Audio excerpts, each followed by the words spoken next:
আজকের রেসিপি পেঁয়াজ পোস্ত বা পোস্ত ভাজা। কড়াইতে সরষের তেলে কালো জিরে ফোড়ন দিয়ে দেবো পেঁয়াজ কুচি। পেঁয়াজটা লাল লাল করে ভেজে নেব। পরিমাণ মতো নুন দিয়ে ভালোভাবে মিশিয়ে তার মধ্যে দিয়ে দেবো কাঁচা লঙ্কা, পোস্ত বাটা, সামান্য একটু বাটি ধোয়া জল দিয়ে নেড়ে চেড়ে মিশিয়ে নেব।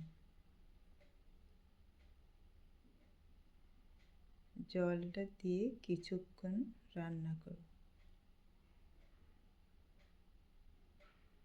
ঝোলটা একটু শুকিয়ে গেলে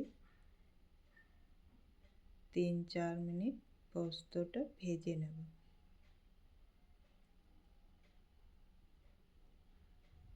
পোস্তর থেকে তেল ছেড়ে দিলেই নেড়ে চেড়ে নামিয়ে নেব।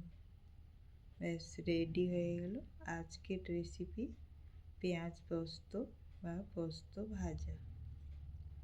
গরম গরম ভাত ডালের সাথে খাওয়ার জন্য রেডি।